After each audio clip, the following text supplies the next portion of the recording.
All right, man. The Fatality Trainer. I know when you got to go to PAX, you got to try that out. So, what can you tell us about that?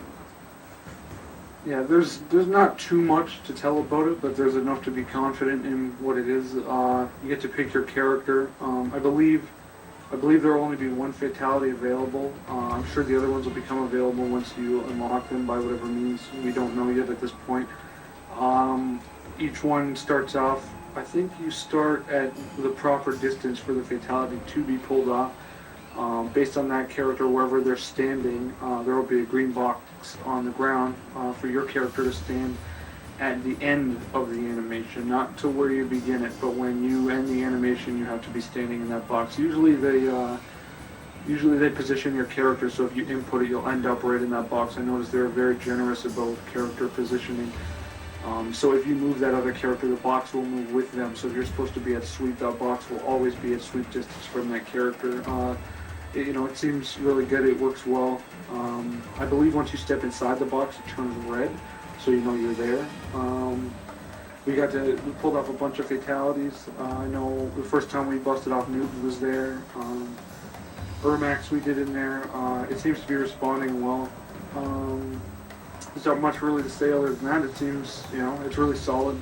People who want to learn them aren't going to have much of a problem as long as they follow the instructions. It's pretty good, generous to the player. People should enjoy it. All right, yeah, cool. I think we all of us pretty much at MKO, and I'm sure other fan sites too have seen Noob's Fatality. By far it's one of the best. I thought Scorpions for a while. The one where he cuts the head like a coconut. I always thought that one was funny, but it was pretty cool to see that they could exceed that and take it even further with Noobs. So, it kind of sets you up in excitement for what else they got planned for some of the other characters we haven't seen yet. But yeah, Corey, you want to go ahead? Yeah. Tag mode. The tag mode is one of the many fun features in the game. You think partner up with your friend and getting back at your rival will make your experience more enjoyable? Definitely. I think tag mode is probably one of the things I'm excited about most about this game. One, it's going to take more skill. You can combine all the attributes that your character has to offer, either by tagging attacks, assist attacks, or just swapping out in the middle of a combo, and it really makes the boundaries limitless for what you want to do. And then when you bring people into that, say it's your friends or even if it's just you as a tag team versus your buddy as a tag team, it's really going to bring a competitive edge into the gameplay. I noticed that a lot when I was there. I was playing with someone that I knew relatively well, and it brought out a real competitive edge. So against your rival, I bet it would be even more so like that. And as a teammate, it's really enjoyable to see if you can read what each other is thinking or when you want to swap out, to really get in tune with your friend and really become a tag team instead of just playing a game. You really have to incorporate each other's skills and anticipate what each other wants to do. And it's by far what I'm most excited about in this game. I think it's going to be the most played mode in the game is going to be tag. All right, cool. Yeah, I agree. Question 6. What do you think some of the differences were between the demo and the PAX build? Like, did you notice any differences, apart from, say, Scorpion or Johnny Cage? Like some seem more fluid? Because I know there's a lot of people on some of the forums that said that some of the controls, I guess, or maybe the characters felt a little bit clunky. I didn't really notice it because I've been playing this build. I didn't get a chance to try out the PAX build. But from my experiences, it felt pretty good. So, I mean, you got to play it, so what can you say about that? Yeah, well, before I went, the demo was out for about 2 days before I embarked on my trip. So I examined it pretty in depth, both the gameplay and the options, and the settings for controllers and in the options. And then when I got to PAX, I studied that one pretty in depth as well. I wish I could recall every single setting. Most of it was pretty straightforward. I don't think that there's anything that's going to catch us off surprise. I did, however, notice there was a 3-player and a 4-player mode in this build compared to the demo, which only had 1 and 2 player. If you go to the top and scroll over, there was 3 and 4, and I did notice Test Your Luck was available in all of them. So I would imagine 3 and 4 would be for tag mode variations. I'd imagine you could have 4 controllers for 2 tag teams, one person controlling each character, or you could have with 3-player. I would imagine it'd be one person controlling a team, and then 2 people controlling the other team. And so it really opens up all the possibilities and combinations that you can do. For fluidity and gameplay, I noticed a big difference. I would say I felt a little more of like someone threw a couple dashes of MKDC in there. There was just a taste of it. I could kind of sense it in the gameplay. I think maybe for that build they might have opened up some frames a little bit in order to let people execute moves. Maybe they didn't. Maybe they just kind of taken it a different direction. Or maybe it was just a different experience altogether. Maybe they made tweaks to the engine, but there was a difference. There was definitely a difference. It was a lot more enjoyable. It didn't feel as tight or tanky as the demo did. And it was great. And I noticed in the options menu, when you go into controls, there's actually, this is in the demo as well, there's a control for the select button in King of the Hill mode for spectator.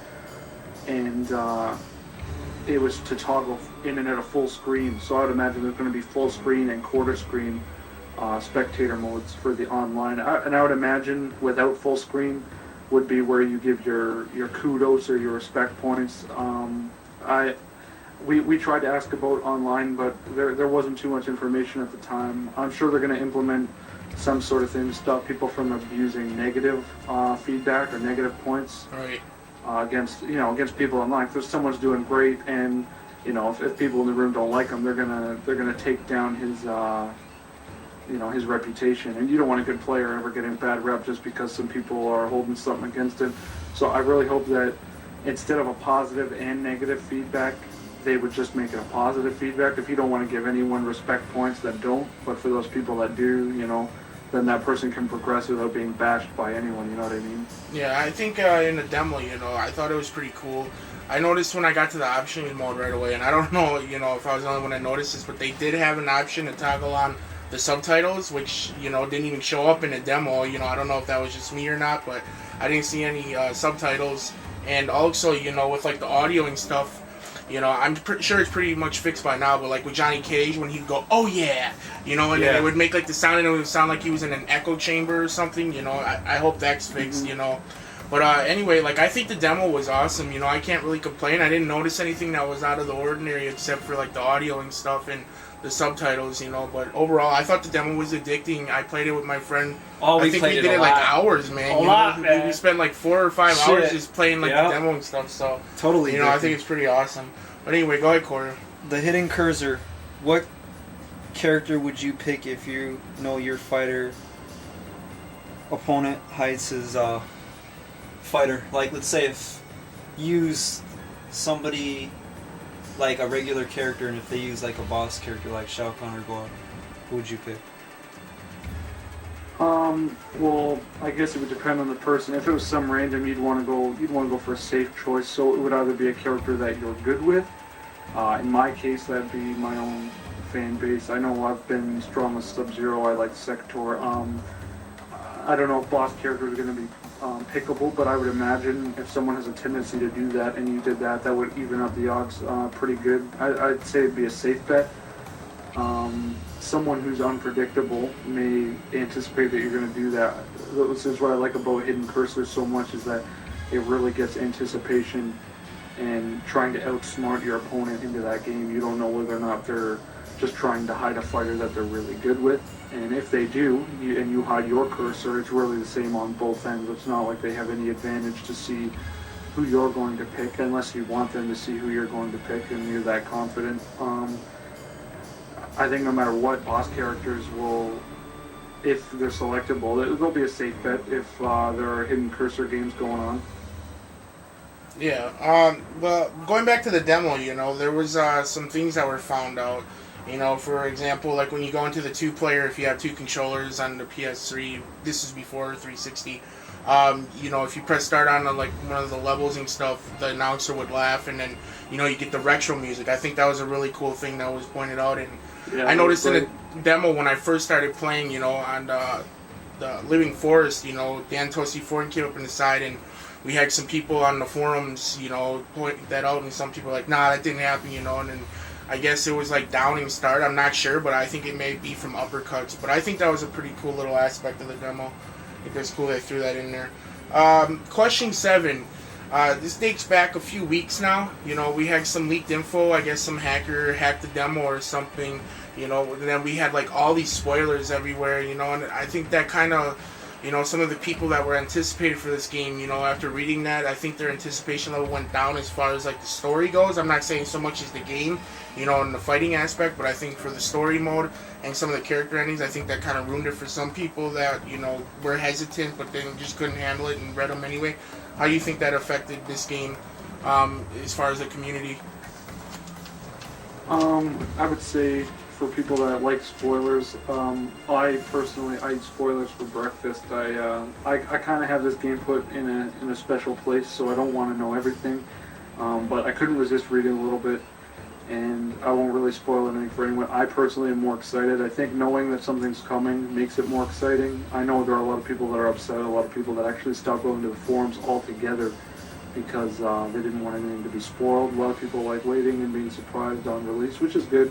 It's good to experience the story for what it is and how they intended it. I know the developers, you know, they probably didn't like that too much. A lot of people are even coming up with theories that, you know, it was all a mask and it's all really not anything. It's just something that they threw in there to get us going. But, you know, looking at the data, it's almost impossible to let it be realistic, just in depth. And personally, it makes me more excited.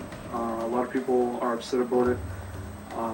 You know, as long as people take it easy in the forums and don't throw it out there to spoil it for anyone else, I think, you know, whoever wants to be happy with it can be happy with it, and whoever wants to keep it a secret can keep it a secret till release. I personally am very excited about it though. Yeah, that's cool. I think, you know, some of the info that was released, you know, even though that it was some things that people didn't want to see, you know, I think it pretty much, the way it set impressions on some of people's outlooks for some of the characters, I think it's really going to benefit, you know, those people that wanted to see that happen for those characters. You know, I'm not going to spoil anything, but, you know, you and I went over some of the characters and stuff, and I think that, you know, they were well-deserved endings, and, you know, I'm pretty much looking forward to see how this carries over into the new generation of games. But overall, I think we pretty much covered everything we needed to. Is there any closing comments you have? To anyone listening to this, if you can still get your hands on the tournament edition, absolutely 100% do it. I got a chance to test it on multiple occasions. I probably put it on that more than I played on the systems, and I thought they were absolutely amazing. If you can get a hold of any of them, do it. And other than that, enjoy the game. It feels great, it plays great, and I, as a fan, am 100 times more excited for this game after playing that build. It's going to be great, guys. Yep. All right. Well, thanks for coming on with us in this, and I appreciate all the info you gave us. You know, April 19th, for anybody that isn't up to date on Mortal Kombat, you know, it comes out April 19th everywhere. So, yeah, look forward to the game. Thanks again, Casselman. Thanks, Quario, and we'll talk to you guys in the next one.